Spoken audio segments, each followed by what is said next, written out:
Well, hello. I'm Ed Parcaut here with Amy Tiemeyer, and we are helping the brave. How you doing there, Amy? I'm doing pretty good, and you? Not bad. It's another Wednesday in the world of Wednesdays. How is Washington State? Because we just had rain here in California a little bit. It's cold. It's cold. I had a coworker who's What's like, "Oh, are cold? you cold?" What's Cold cold? is about like 30, low 30s. Like Okay, I think it that's was 28 on my way to work, and like all day or in the morning only. so I was trying to look on my computer to see. It's probably 40 degrees now. No, no, that's not cold. Of I course just not. got done with somebody on a call who's in Alaska, so they're cold. Yeah. I mean, Okay. we're normally right now 30 in the morning and we're at 60 right now. But today we had Oh rain, wow. so it's warmer today. Normally it gets to about 50. But with the rain, it just warms everything up. I don't know if you understand that with the clouds and stuff. It keeps the heat in. Yes. Well, I did tell my coworker. I said, "Don't gauge that it's cold because I'm wearing a scarf because I love scarves and I love the holidays." So um, one Do may you not. love the holidays? What's I your do. favorite movie? So, Claus is my new Christmas favorite, and along with uh, Shazam, I consider a Christmas movie. Shazam's not a Christmas movie. Yes, it Die is. Hard. Die Hard is a Die Christmas Hard movie. is a Christmas movie, then Shazam is a Christmas So movie. so my two are Wonderful Life and Die Hard. So, Okay, well, there you go. Well, I think we should bring our guest in. okay, why don't you? Okay, let's Because bring him in. you must have been talking to him and you know him. We are longtime best friends. Yes, Welcome, Bill. thank you. We met for the first time yesterday, and we met actually through the Travis Manion Foundation through the email system.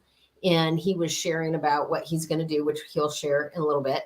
But like me, he's a veteran of two services. He started with the Marine Corps and then went to Army. So we always ask, or my favorite question is to ask, Hold on, what before you go there. So he's the first person that was a Marine that's not a Marine. No, I'm still a Marine. who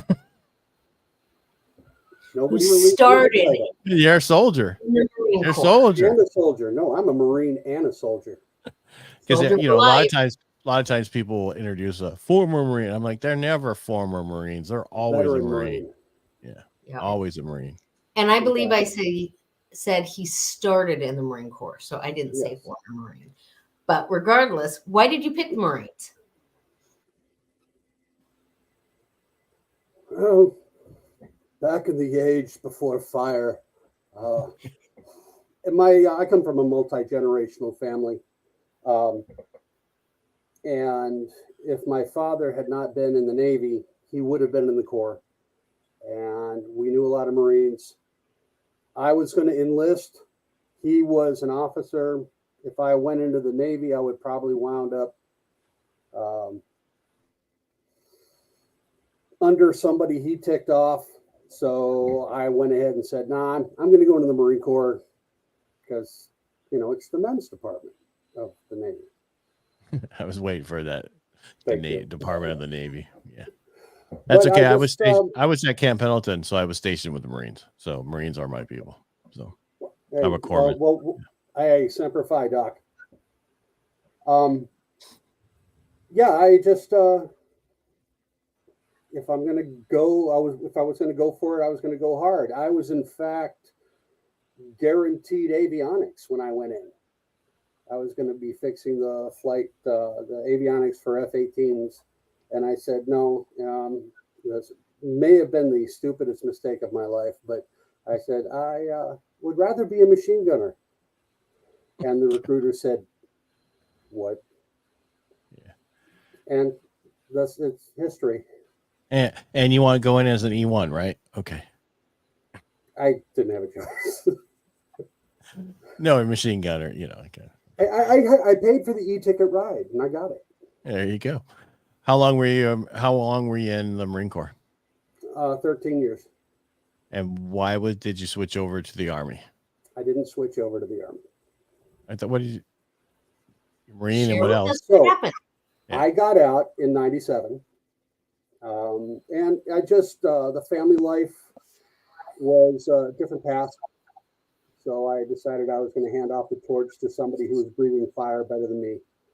And so went to work for an engineering company, and time progresses. Moved up here to Washington State. And I was dragging a 1968 M151A2 Jeep behind me and pull into the driveway, and the next door neighbor saunters over and, "Hey, nice Jeep."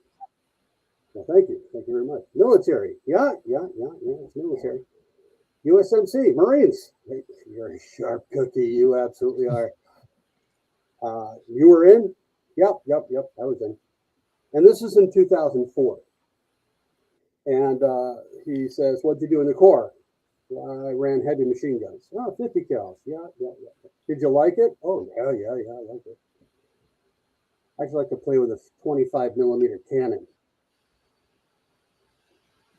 "I'm your Huckleberry. How do I sign up?" And I became a Bradley gunner for Bravo Company, one of the 161, 81st Heavy Brigade Combat Team, Washington Army National Guard. That's how I got in the Army. Okay, National Guard. 2008, 2009, we deployed to Iraq. So it took the National Guard to actually send me to a bona fide shooting range. Well, you can thank the president at that time. They wanted to do everything through. I lost my mic. I'll be right there.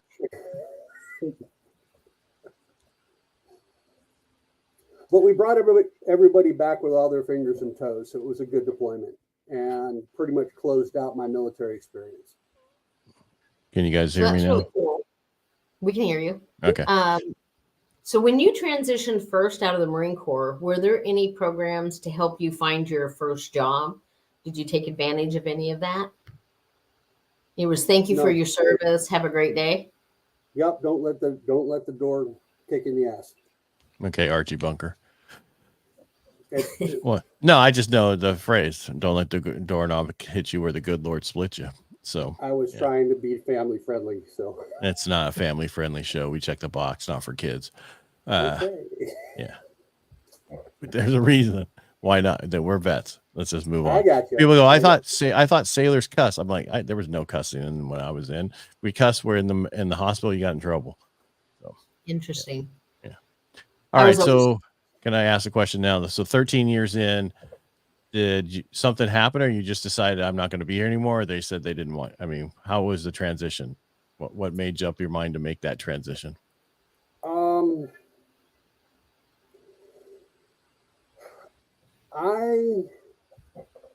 When I first came in, there were still professional privates, and that just got people that just love being Marines and love being in the infantry and did not want to get kicked upstairs. About the time that I was getting ready to, about the time I got out, it was so convoluted to get yourself set up for promotions. And without saying too much, I didn't have the support structure that I probably should have had to wade through the administrative side of things. I was very good. I was a good field Marine. I was a decent admin Marine, but I was clueless. So I decided to quit family and got out gracefully. Gotcha. Now, when you got out, since you didn't have anybody helping you transition out and that kind of stuff, what did you do once you got out? Well, what I did have is I did have a really good circle of friends, and one of them was a mechanical engineer working for a risk management engineering firm.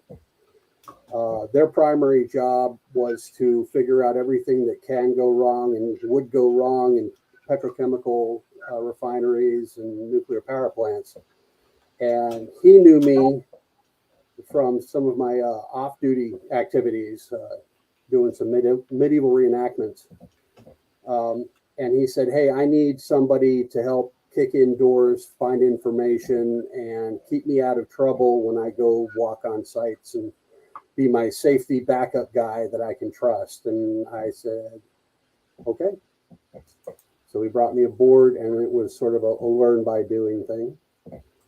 So I got lucky that I had that safety net. And then, but you said you moved up to Washington State. Mm-hmm. All right. So what happened? So how many years you were out? You're in for 13 years. You get the new job, right? How long were you there? Let's see. I joined that company 97, and they let me go 6 months after 9/11.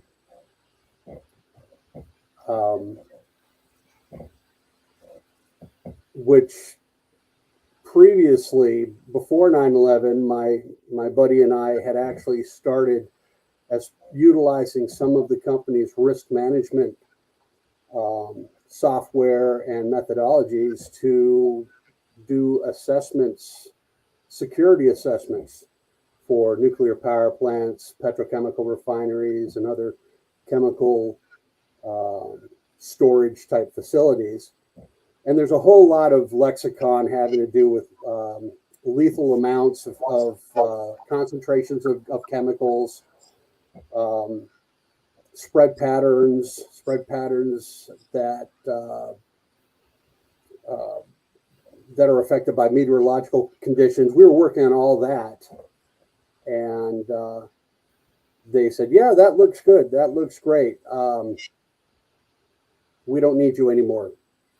So at that point, we decided, okay, it's time to go to Washington State and figure out what's going on up there. So we moved to my wife at the time.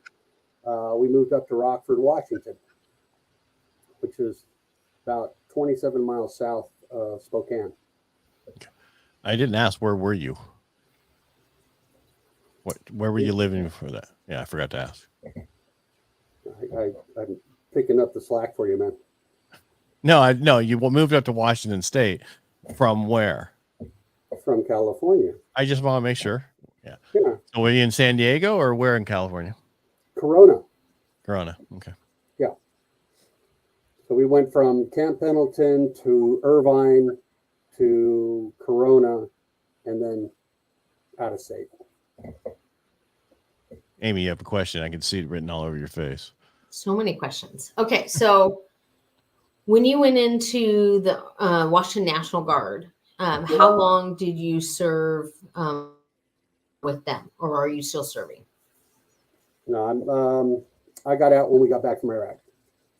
So from 2006 to the first part of 2010. So then my question, was there any programs to help you transition to your next job after that, or did you go to the job you had before you deployed? Nope. No help? I take that's what that meant. And you didn't No go help, back to the other job. I think it meant no to everything. No to help, no to the same job, no to everything. Right. I ended up going to school. Okay. Came back, grew a ponytail, got my degree, and I thought I wanted to be an English teacher. Nope. You just said you were tired of dealing with kids and you want to go work with kids. Yeah. The first time I listened to a kid spout off to his teacher, I said, this would not be a good fit for me. Okay. Something about inlaying someone into a wall. It's just not conducive to the educational process. So I went the entrepreneurial route and tried to convince the local farmers they wanted to use drone technology to take care of their fields. And probably a little ahead of my time. And what happened was when we demobbed out of Fort McCoy, they pulled me in and they said, we went over your, as if you are aware, when you come back from a battlefield, they do a post-combat assessment, a physical assessment. And that's kind of how they did take care of me in that way, because that's how you get your VA disability rating. And I wasn't specifically looking for it, but they said, yeah, you're broken. And I said, yeah, so's everybody. How broken am I? And they said, you're broken. You're so broken, we're going to pay you this much a month. And I said, yep, I am a broken mother bear. I am the brokest mother bear you ever saw. So with Uncle Sam paying my mortgage, that kind of put the onus, that it took the onus off of immediately hitting the job market and being desperate to pull in a paycheck. So I had some breathing room, was able to maneuver, and was able to live within that budget, tried the entrepreneurial route. And then because the walls were starting to come in on me, I picked up a part-time job to keep me active and occupied. And I worked for Ace Hardware for a while, and now I'm working for this Medways company. It's 5 hours, 3 days a week. I walk about 4.5 hours or 4.5 miles every 3 days, pushing a 350-pound Sharps cart. Hey, that's cardio, weight training, and getting my steps in that I probably wouldn't do if I wasn't forced to. I mean, let's be honest. So it's gotten me in a better shape. It's a good job. I go to work at 4:30. I'm done by 11. I've got the rest of the day. So, it's a win-win for me. Nice. All right. Any other question there, Amy, before I have mine? Oh, somebody. But you go first. I got questions. Well, I'm just reading this. He's the founder of Old Grumpy Project. I want to go there. What's that? Yep. Perfect. All right. So the Old Grumpy Project is a collaboration between Spokane veterans, Spokane filmmakers, and a bunch of old Army trucks. And it started out months ago. I got word that another one of the guys that I had deployed with had taken himself out due to PTSD. And it put me in a not happy place. In the building, actually, in the picture that's in the background, Old Grumpy was in the bay. I'm sitting there and I'm talking to God. What can I do? I'm feeling really, really useless right now. And these are the strongest people I've ever known. 3 of them were soldiers. 2 of them were Marines. What the fuck? So the good Lord said, hey, stupid, look to your left. What do you see? And I see my truck. Old Grumpy, 1953 Dodge M37 3/4-ton weapons carrier, by the way. Now, I've been collecting military vehicles for about a quarter century now, and every time I take them out, I attract the public, but I attract veterans, and Old Grumpy sort of is the icebreaker to you. We talk, they throw out their bona fides, I throw out my bona fides, and then we talk. We get deep. We say, okay, how's your head? How are you feeling? What's your mental health? It gives me the opening to ask those type of questions. That's the dynamic that we're trying to tap into. The military trucks are our shtick. They attract attention. They get rid of a lot of the peripheral hesitancy for people to talk. But the Old Grumpy Project is a production company. And what I want to do is I want to establish a place of information where veterans in crisis and their families can go and get immediate information about resources that they can avail themselves on. Because it's part of my grieving process to do something. And so we're in the process where I've gotten all the administrative stuff done. I've got my business license. I've kind of got a strategy going on. Maybe it is a strategy. I don't know. We're setting that up, and now it's sort of the shotgun approach to let people know we exist, which is kind of why I contacted Amy saying, hey, you're doing things with vets who may be in crisis. So am I. Here I am. And then we're going to figure out how we can synchronize our efforts. And after doing a little bit more research, I came up with some ideas that we can talk about later. All right. Just so this year, I'm the president of my Rotary, and my big push is to helping veteran organizations. I have $25,000. Part of that money I'm doing is going towards a fire walk for veterans for PTSD to get over their PTSD. You know, you're not going to get over it, but it's to, you know, let's do a fire walk. Go across fire and see what it can do for you. And we're doing it April 13th. Feel free to come down for that if you can make it. It's a long ways. You know, I'm in Modesto, California, by the way. Okay. Well. Yeah, it's not that far. But I'm just saying that's what we're doing, because I, you know, the guy that I'm involved with, Dave Albin, he worked for Tony Robbins for 15 years running his fire stuff. And he is a vet also. And so he wants to, when we had the conversation, it was brought up about doing something like that. And so we'll probably be the first one done in the country. And it's just the first of many. So we want to do them all over to help. And it's just getting it set up the first time.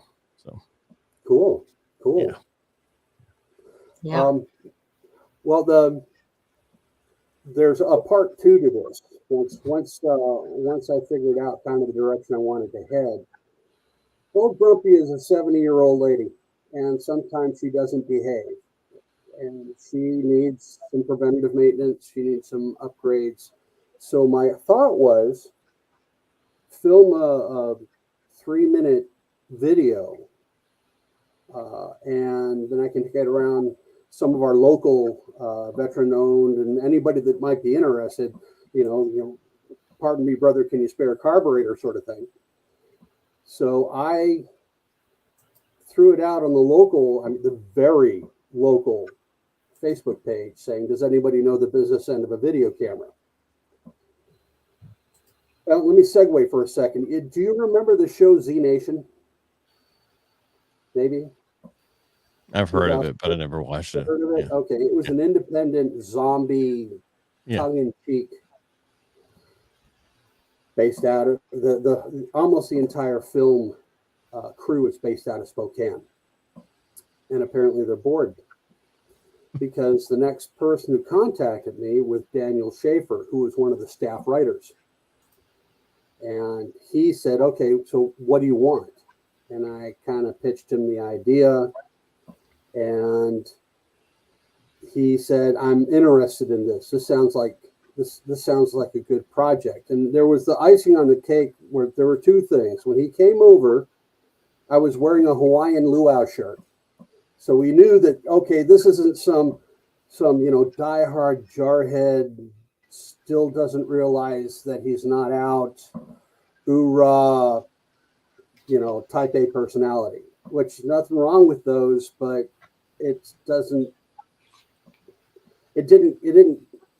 have the same vibes as this, fat old guy with the luau shirt.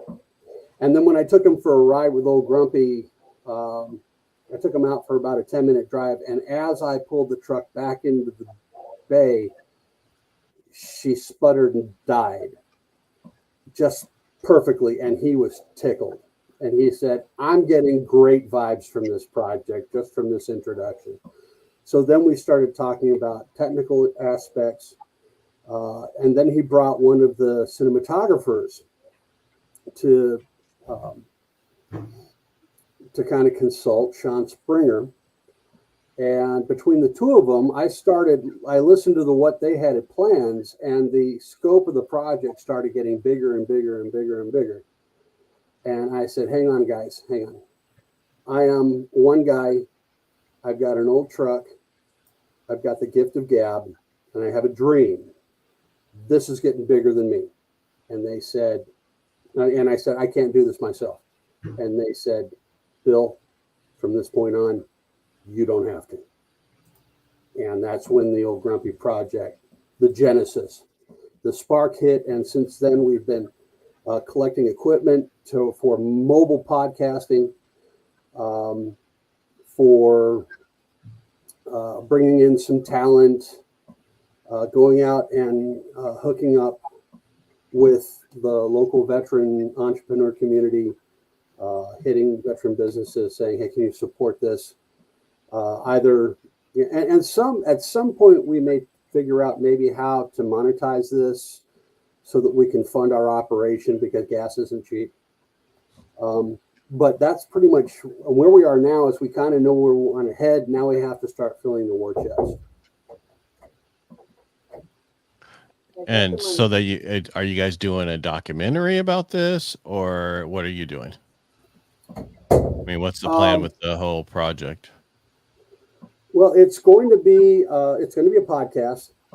The first thing I want to do is actually set a baseline.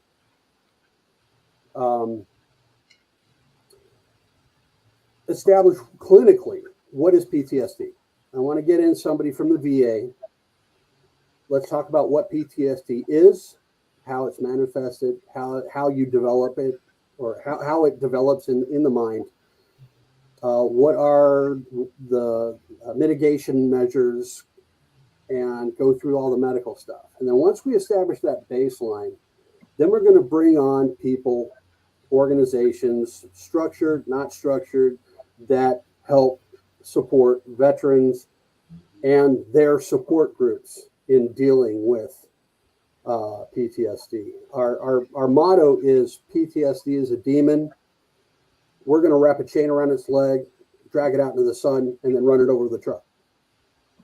And we're going to do that through information, because if a veteran knows what he's facing, if he knows what he's going up against, and if he knows what he's got available in his tool chest, that's the best way that he can develop his coping strategies. And I want to give him that information.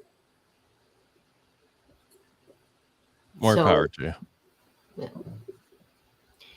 One of the things that I do agree with is it's post-traumatic stress, but I agree with the dropping the disorder, because it can, even we had Susie Landalfi, who's a clinical psychologist for MVP, and she talked about how it can come and go. And so if we learn post-traumatic growth, and I think we've actually had a couple people on our podcast that talk about, you don't actually want to go back to where you were when you had your trauma. You want to be able to go forward. And so the post-traumatic growth, learn how to struggle well, having different pathways to help you be successful. I think when you're at that point of your podcast, we could absolutely fill people who I think, because we want to be a part of good partnering, rising brings all ships up. So although there's a lot of overlap between what you're trying to do and what Ed and I have been also been doing, like Ed said, more power to you. We can push people your way and different things like that and help. And like you said, Travis Manion is not for the in-crisis veteran. Travis Manion Foundation is for the veteran who needs purpose and passion, and gets them involved in their community working with kids. It would be great to have a collaborative event in Spokane where we do a thing where you come down to the fire walk and partner well. Sure. You got a fire walk, Amy? No, you do. I'm going to be at the MVP gala. Oh. We'll do the second fire walk. Yeah. So the thing about the fire, the issue you're going to run into is that you're going to run into a lot of organizations who overlap with each other, and they don't play well with each other. And that's what we've found doing what we've been doing for the last 2.5 years. What we're running into is you want to have people on and they want to talk about this, but they won't work with another nonprofit because they overlap just a little bit and they're both fighting for that same dollar. And it's ridiculous, but that's, what's going on. The other issue is I want to get rid of the VA and just start over and have an insurance that you can go to any doctor you want to go to. And that way, it's covered 100% no matter where you go. That way you can go and get the best service that you want, because you're not getting the best service at the VA. That's not the best doctors, the best nurses, the best anything. And I don't mean knocking them if there is some there, but most of them are not. So, well, I hear you. Absolutely. and I'm not trying to be negative for you. I'm just saying you're going to run into this. So I understand. I got no problem with that. I've actually have two organizations that I'm already tight with.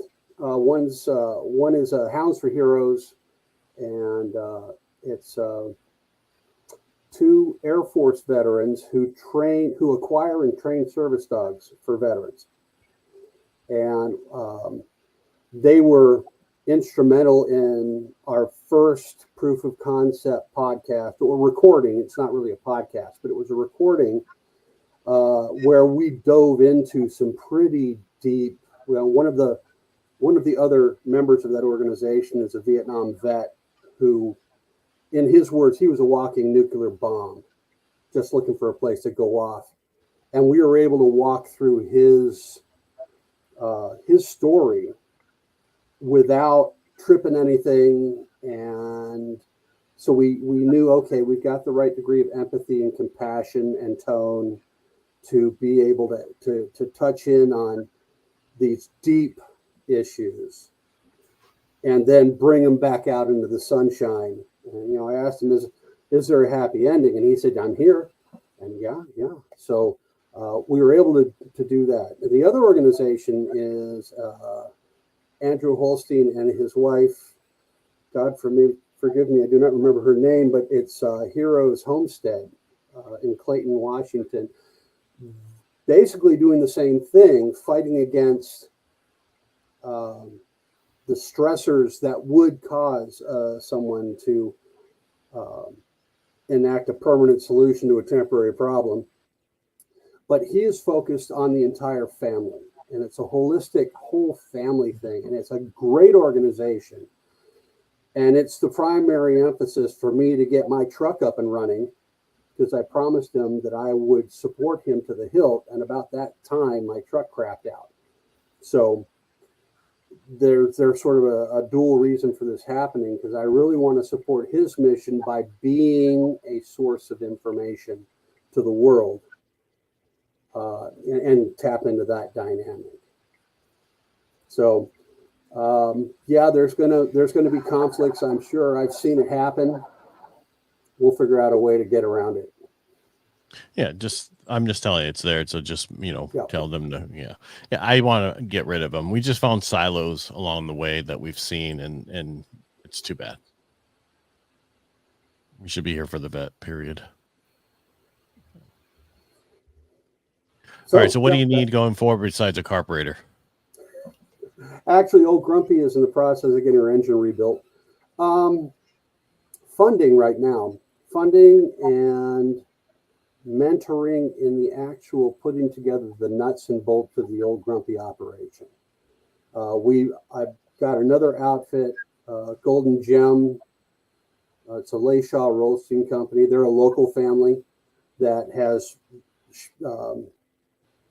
Amanda Layshaw is pretty much the chief executive officer. She said, when your dream coalesces to something concrete, come see me. And it has. So there's going to be Old Grumpy branded coffee that we will be selling on our website. How to put that together, how to make that work. Needs to be very dark. Oh, this is engine sludge. This is road fuel. But somebody who's got a little bit more business acumen that can help me avoid the landmines would help. So do you want a nonprofit mentor, or do you want a publication, because you said it's a production company mentor, or do you want both? Well, I need the nonprofit business side, because the other agenda, my agenda is to put out information that can go into toolboxes to prevent PTSD related suicide. The other agenda is from the filmmaking side. The bones of the Old Grumpy project are good. and it's because it's a production platform. It can be a training aid for technicians in the filmmaking industry to bring in their students and work on a real world project. Right now, Eastern Washington State has 75% of one film crew. Daniel's dream is to be able to field 3 complete film crews, because there's enough work in Eastern Washington to support 3 complete film crews. And so it's one of those, you scratch my back, I'll scratch yours. You help me bring the Old Grumpy project to life, and I will in turn let you utilize the platform as training. And it's something that, because it's a real world project, it can people can put it on their resume. And hooking up with a professional filmmaker, that's not bad, and it's kind of fun. And you're doing the filmmaker to do a documentary, or just to film each one of your podcast episodes? Right now, just the podcast, but we have also talked about other bigger projects. Wrenching on Grumpy, which is therapeutic, actually. Maybe we end up getting another M37 and do a complete documentary on restoring the thing, bringing in volunteers who want something to wrench on. I mean, it's still sort of nebulous, but we're kind of thinking that direction. If it gets big enough, I'd love to park Old Grumpy in front of the VA headquarters in Washington, D.C. There are all kinds of possibilities. We just have just need to get the first quarter mile down. I assume you're going to have a trailer there. Maybe. No. Better have a truckload of parts. We'll see. I mean, it's been done before. There are all kinds of military vehicle convoys happening that are long distance. Yeah, well, they trailer some of the Jeeps and trailer some of the stuff. Some of them, right. But the cool thing is the other thing, because it's not just Old Grumpy. I've got 3 other vehicles that are available to me immediately that have committed specifically to this project. But I have access to about 12 in the local Spokane area that have said, hey, if you need us, let us know, we'll come and run it. So if another veteran support organization needs window dressing or wants to get a little bit more attention, happy to support them. I mean, that's why I own this thing. I own this thing so it can continue the mission and get military awareness out to the public eye. So, if you've got your fire walk, I'll put a gun truck at the starting gate, to draw people in, saying, yeah, we're kind of serious about this. You're doing mentoring. Okay, well, let's take them for a ride on one of their breaks and keep their spirits up. Whatever. Happy to do it. So, there's going to be some give and take. Right. All right. Well, so I want to say for coming on. I'm sorry. It was fun talking to you yesterday, and it's fun talking to you today. And I do hope that we get to collaborate and maybe make some magic happen and different things like that. And we'll definitely try to send people your way. And I'll think about if there's anybody in the nonprofit space that is interested in mentoring. I think that's a great idea. Ed, sorry. No, that's fine. I think so too. Because we have another one that we had on. It was a 22 Mohawk, 20, and they train just stray dogs, right? For vets as pets. They're not, the expensive ones. They just make sure they're taken care of. So, because most vets, once they get something, they never leave. And so it was a unique. Yeah. We had them on a few years ago. I think it was last year, and it's just they're looking to do something on the West Coast at the time, and so. There's a lot of stuff that we can do with organizations that we all know that we can get together and help you on any way we can. So, stay in contact, let us know what you need, and we'll put it out. Okay. Absolutely. All right. How do people find you? www.oldgrumpy.net. So oldgrumpy.net. Yep. And Facebook page is the Old Grump. What is my Facebook page? Old Grumpy the Long Road. It still has that fresh baked. You should make Facebook you should make page you should get a group and make it the Old Grumpy Project in the group, and so people can join in there, and then you have everybody in one place instead of worrying about an actual page. As soon as I can figure out how to do that, I will. Mention As my son says, there's everything on YouTube. Exactly. I've got some work to do. All right. Thank you for being here today, Bill. I appreciate you. Reach out to him. Check out the Old Grumpy Project. Get involved if you can. Help him out if you're up there in Washington. And Amy, thank you for being here. And Bill, thank you for being here. Thank you, Ed.